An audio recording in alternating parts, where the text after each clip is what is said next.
అందరికీ స్వాగతం అండి. ఇప్పుడు నేను చెప్పబోయే కథ నీతి కథల్లో ఒక కథ.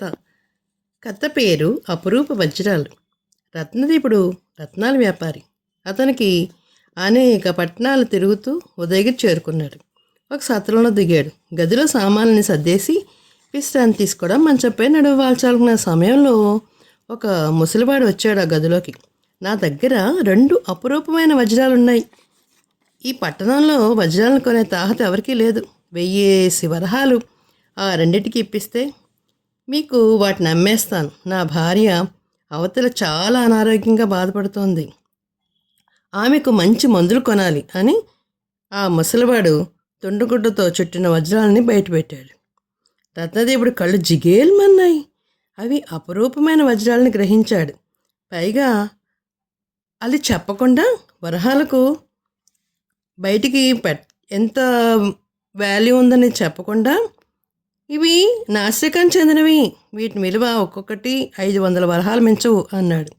అసలు ఆ వజ్రాలు ముసలివాడికి కావని అతడి అనుమానం. ఎలాగో ఒకలాగా ఆ ముసలివాడిని ఆ వజ్రాలు వదిలించుకుంటున్నాడని రత్నదీపుడు అనుకున్నాడు.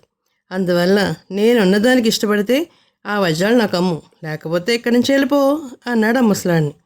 కసిరేశాడు గట్టిగా.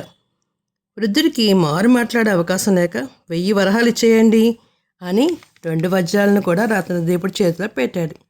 రత్నదీపుడు 1000 వరహాలు ఇచ్చి అతన్ని పంపించేశాడు. వజ్రాలు ఒక సంచిలో భద్రంగా ఉంచుకుని వైశాలి నగరానికి మూటములు సర్దుకుని బయలుదేరిపోయాడు. అడవి మధ్య నుండి పోతున్నాడు. కొండలు, గుట్టలు, తిప్పలు, డొంకలు దాడుతున్నాడు. తావులో ఒక సెలయేరు అడ్డొచ్చింది. ఆ సెలయేటులో దృశ్యం చూసి కొయ్యబారిపోయాడు. ఒక పెద్ద పులి సెలయేట్లో దిగి దాహం తీర్చుకుంటుంది. రత్నదీపుడు ఒడుపుగా పొదల్లో దూరి చప్పుడు చేయకుండా పులిని గమనించాడు. పులి నీరు త్రాగి అక్కడున్న కొండ గుహల్లోకి వెళ్ళిపోయింది. రత్నదీపుడు తెప్పినపడి పొదల నుంచి బయటకు వచ్చి మెల్లగా వచ్చాడు. ముందు అడుగు వేస్తూ వెనక్కి చూశాడు. భయంతో ముచ్చమట్లు పోసేశాయి. 2 మనుషులు కొంచెం దూరంలో ఉన్నారు. వారు గబగబా నడుచుకుంటూ వస్తున్నారు. వాళ్ళిద్దరు పేరు మోసిన గజ దొంగలు. ఒకడి పేరు సూరన్న, మరొకడి పేరు వీరన్న. ఆ గజ దొంగలను పట్టుకున్న వాళ్ళకి వైశాలి నగర ప్రభువు సూరన్న వీరన్నను ప్రాణాలతో పట్టిస్తే వాళ్ళ మృతదేహాలను అప్పచెప్పని 10,000 వరహాలు బహుమతి ఇస్తామని రాజ్యంలో చాటింపు వేయించాడు. అంటే మహా దుర్మార్గులు అనమాట వాళ్ళిద్దరు కూడా. రత్నదీపుడికి మెరుపులో ఒక ఆలోచన వచ్చింది. వజ్రాలు 2 మూటగా చుట్టి మూటను తుప్పల్లో విసిరేశాడు.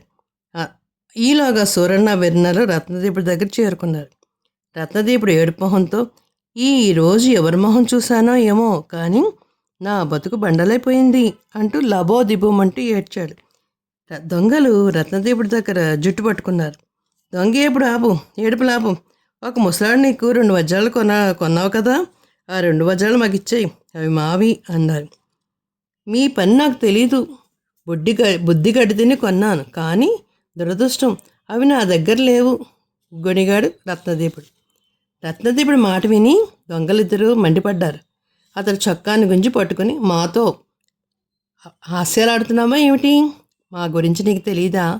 వైశాలి నగరం రాజకోటలోనే పాగా వేసి అతడిని వశపరుచుకున్నాం. వంశపారంగా వచ్చే అపురూప వజ్రాలని దొంగిలించాం. అశ్రద్ధ వల్ల వాటిని సత్రంలో మర్చిపోతే అవి నీకు చేరగలిగాయి. మర్యాదగా వజ్రాలు మా చేతిలో పెట్టు, లేకపోతే నీ ప్రాణాల మీద ఆశ వదులుకో అని హెచ్చరించారు. రత్నదీపుడు దొంగలిద్దరు కాళ్ళ మీద పడి, నా మాట నమ్మండి, వజ్రాలతో వస్తుంటే నాకు అడవి మార్గాన్న ఒక ముని కలిశాడు. అడవి మార్గాన్న తోడు దొరికిందని సంతోషించాను. ఆ ముని కపట ముని అని తెలుసుకోలేకపోయాను. మాటలో నా దగ్గర వజ్రాలు ఉన్నట్టు పొరపాటున చెప్పేశాను. అయితే అడవి మధ్యకు వచ్చాక భయంకరంగా నవ్వుతూ, నీ దగ్గర వజ్రాలు ఉన్నా ఇచ్చేయి, నేను వజ్రయాగం చేస్తున్నాను. ఆ యాగానికి 100 వజ్రాలు అవసరం. ఇప్పటికి 99 వజ్రాలు ఉన్నాయి. నీ దగ్గర ఉన్న వజ్రంతో నా కోరిక నెరవేరుతుంది. అవి నాకు సరిపోతాయి అని బెదిరించాడు. భయంతో గడగడలాడి ఆడిపోయాడు నేను అని చెప్తున్నాడు. ప్రాణభయంతో మీ వజ్రాలు అమ్ముకి ఇచ్చేశాను అని వెక్కి వెక్కి ఏడ్చేశాడు. సూరన్న వీరన్నల ఆలోచనలో పడ్డారు. దురాశాశక్తులు నీ ముని ఎక్కడున్నాడు? అని అడిగారు. రత్నదీపుడు తడబడ్డాడు. అదిగో ఆ గుహలో ఉన్నాడు. ఇతరులు చూసి భయపడతారని పులి తోలుపు కప్పుకున్నాడు. ఆ ముని పని మీరు పట్టాలంటే ఆ బోలెడని వజ్రాలే అని అన్నాడు. సూరన్న వీరన్నలు రత్నదీపుడి మాటలు విని చప్పుడు చేయకుండా గుహలోకి ప్రవేశించారు. రత్నదీపుడి కోరిక ఫలించింది. దొంగలు గుహలోకి వెళ్ళిన 2 క్షణాల్లోనే పులి గర్జిస్తూ గావు కేకలు వినిపించాయి. రత్నదీపుడికి ఆలస్యం చేయలేదు. మూట విసిరేసిన వజ్రాలను కుప్పల మధ్యలోకి వెళ్ళి తీసుకున్నాడు. ఇంటికి వెళ్లకుండా కోటకు పోయి రాజుగారిని కలిశాడు. వజ్రాలను చూపించి సూరన్న వీరన్న మరణం చెప్పాడు. వజ్రాలు దొరికినందుకు, ప్రజాకంటకుడైన సూరన్న వీరన్న చచ్చినందుకు రాజు చాలా ఆనందించాడు. సైనికులను పిలిచి ఆనవాలు చెప్పి సూరన్న వీరన్న శవాలను తీసుకురమ్మని ఆజ్ఞాపించాడు. సాయంత్రానికల్లా సైనికులు పులి సగం తినివేయగా మిగిలిన కళేబరాలు తెచ్చారు. ముఖాలు చూసి కళేబరాలు సూరన్న వీరన్న అని గుర్తించారు. ప్రకటన ప్రకారం రత్నదీపుడికి 10,000 వరహాలు బహుమానం ఇచ్చారు. చూసారా మరి ఎంత చక్కగా జరిగిందో మరి.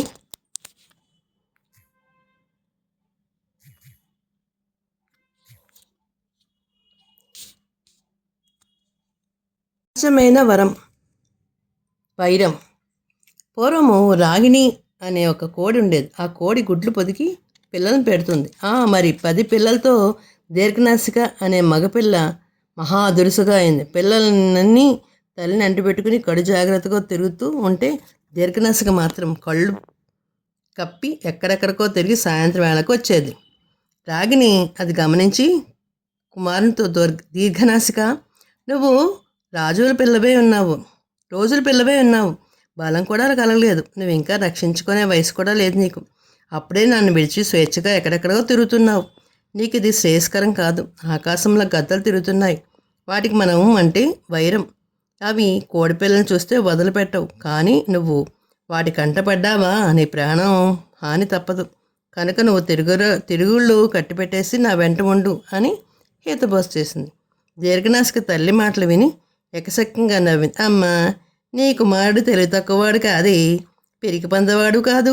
ఊరి చివర మర్రి చెట్టు త్వరలో గద్ద పిల్లలున్నాయి. నా ఈడివే. వాటితో నేను స్నేహం చేశాను. అవి కూడా నన్ను ఎంతో ఆదరంగా ఆదరిస్తున్నాయి. రకరకాల పురుగులు, గద్ద జాతులు, మన కోడి జాతికి మధ్య వైరం అంతం చేయాలని నా ఆలోచన అని అన్నాడు. అందుకే వాటితో స్నేహం పెంచుకుంటున్నాను. గద్దలు ఎలాగైనా మెప్పించి మన కోడి జాతి జోలికి రాకుండా చేస్తాను అని దీర్ఘనాసిక తల్లితో అంది.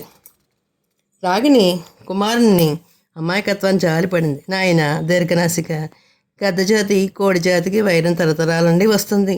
ఈనాడు నువ్వు సఖ్యత కుదిస్తే నడుం కడితే అది నీ తెలివి తక్కువతనమే అవుతుంది. నీకు ప్రయోజనం ఉండదు. సహజ పురులతో స్నేహం పనికిరాదు. అటువంటి వారికి దూరంగా ఉండడం మంచిది అంది. దీర్ఘనాసిక తల్లి మాటలు పెడచవని పెట్టి గద్దతో స్నేహానికి చేస్తున్నాడు.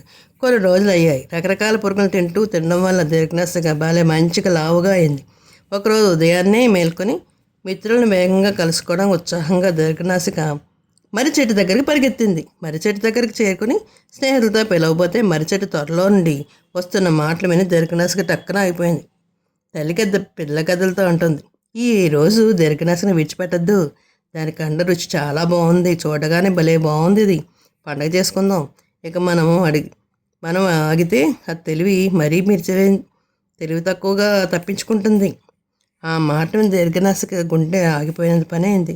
వెంటనే తేరుకుని అక్కడి నుంచి దౌడు తీసి తల్లిని వేగంగా చేరుకుంది. తల్లితో, అమ్మ, ఇక నుండి గద్దలతో స్నేహం చేయను. నన్ను చంపడానికి అవి కుట్ర పన్నుతున్నాయి. ఈ విషయం చెవులారా విన్నాను. నాకు బుద్ధి వచ్చింది. నీ తోడనే ఉంటాను, నీ తోడనే పెరుగుతాను అని దీర్ఘనాసిక లంపలేసుకుని గద్దలతో స్నేహం చేయడం మానేసి రాగిణి చాలా సంతోషించింది.